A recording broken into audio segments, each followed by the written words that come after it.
Your turn, Yugi boy. What is up, guys? This is AlintheaYoh coming at you today with a discussion about a new Qliphort card that has been announced for the Invasion of Venom set, and it is Qliphort Down. Qliphort Down is one of the trap cards, which is a pretty interesting one, has a very powerful effect, and I will go over now. So I just do want to say thank you to everyone who gave me feedback about the green screen and the text in the background and how it looked.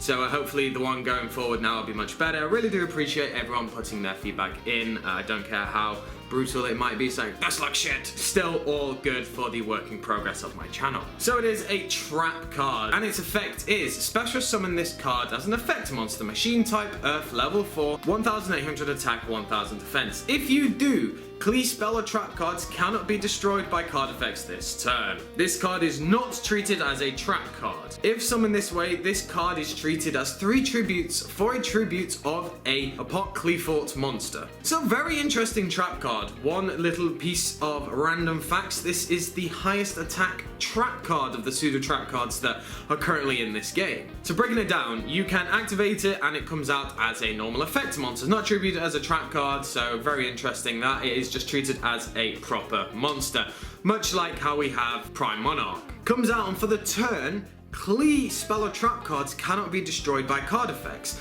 So very interesting, you get to protect your scout. So for example, if someone tries to Twin Twist or MST your scout, you go, nope, gonna activate this, and it can't die. Very powerful, nice little bit of protection, obviously because there's only one scout, and I think there'll probably be only one scout for a while. But the big effect is that it can be counted as 3 tributes for only an Qliphort monster. So there's only 2 Qliphort monsters that are currently around, that's Skybase and the Forbidden Towers. Now this is a perfect example of a card that I think should really not be allowed to be around when actual Qliphort Towers is around. Now some might say this card is a bit slow. With the original deck, if you didn't know how Qliphorts actually ran in the end before Towers got hit, it was basically Towers Turbo. You used Scout, you use Monolith to summon as many things as possible, normally 3, then you would tribute for the towers, the big unkillable monster that it is, and then you got to draw 3, pretty much, unless you had a sacrifice, then you drew 2, off the effect of Monolith in the end phase. It was just a very powerful deck that basically locked down your opponent and said, yep, you're gonna really have to struggle with this while I keep gaining advantage. And next turn I'll just summon out those monsters again, probably search another towers from playing more with Scout, and just keep going. So the fact that this card is a trap card means that yes, if Towers does come back, this is obviously going to be a little bit slower, but I still think it would be used. Fact that you probably will be activating this in your opponent's end phase, since it doesn't have the biggest attack and defense. 1-8 is pretty decent, not too bad.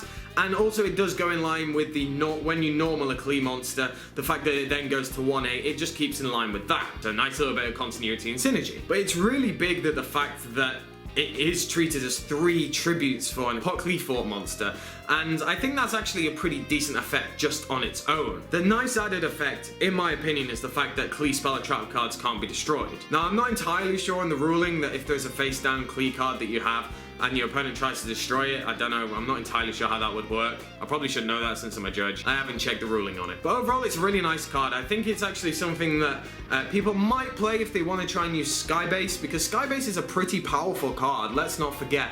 2-9, being able to steal stuff is pretty good, but it hasn't been used because it is difficult to access. In normal terms, when people would use Tower Turbo, Skybase isn't as powerful as Towers, because Skybase can be gotten around in a lot more ways than Towers could. Towers is the main card that this really uses. The kind of orb on it, which is pretty much Scout, a lot of the colors are very much like Towers, so it seems to be a Towers card, but we don't have Towers in this game currently because it is forbidden, and I think it probably will stay forbidden for quite some time. Unless Qlis get hit in some way, other shape or form, it's kind of difficult to see how it could come back, but you never know. Towers is one of those cards that a lot of people are very split in the community. It's like Marmite, you either love it or hate it. You either think it's really good or you think it's just a meh. Like Diamond King Crab can get around it, for example, but when Tower Turbo was a thing, we in Europe didn't have Diamond King Crab to get around it, so that was very difficult for us. But obviously now Qlis have evolved into a Demise deck.